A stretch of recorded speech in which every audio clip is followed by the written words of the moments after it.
If I were starting a business in 2026, I wouldn't start with a logo. I wouldn't even start with an offer. I'd begin with the one thing almost nobody does, because it doesn't feel productive and it doesn't get likes. But it's the difference between building a business and building a very stressful job. Before we dive in, if you're building a business, leading a team, or planning to scale, subscribe now. This show is about how businesses actually work when the cameras are off. Welcome to Notebook of a COO. This isn't theory. This isn't hype. This is operator thinking. The decisions, systems, and trade-offs that determine whether a business grows cleanly or collapses under its own weight. Today, I want to share what I'd do first if I were starting over in 2026 with everything I know now. And fair warning, it's probably not what you think. Most people start businesses backwards. They start with visibility. They chase marketing. They go all in on growth.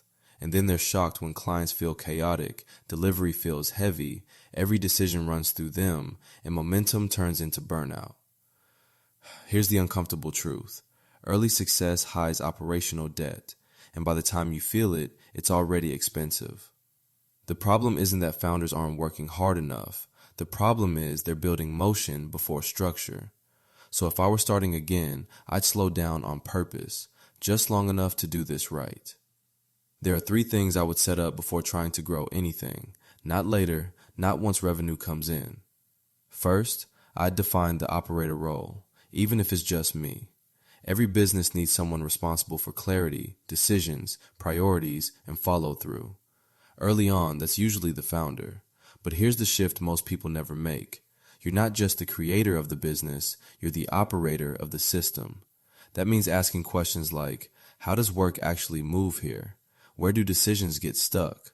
What breaks when I'm not paying attention? If you don't define this role early, chaos will define it for you later.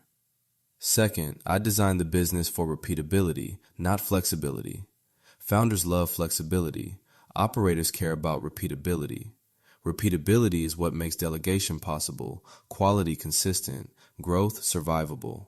So instead of asking, how do I make this work right now? I'd ask, how should this work every time? Even simple things, how clients come in, how work gets delivered, how decisions are made. You don't need perfect systems early, you need clear ones. Third, I'd remove myself from at least one process immediately. This is the part most people avoid. Even at the beginning, I'd pick one thing I refuse to be the bottleneck for. One decision, one workflow, one repeat task. Not because I can't do it, but because training the business not to depend on me is the whole point. If everything requires you, growth just multiplies pressure. Here's your action step. Before you chase growth, answer this honestly. What breaks first if I step away for 2 weeks? That answer will tell you exactly where to focus and what not to ignore. In the next episode, we're going to talk about something most founders don't want to hear. You probably don't have a growth problem, you have an operations problem, and fixing that changes everything. Wherever you are, that is exactly where you're supposed to be, but that does not mean you have to stay there. Until next time.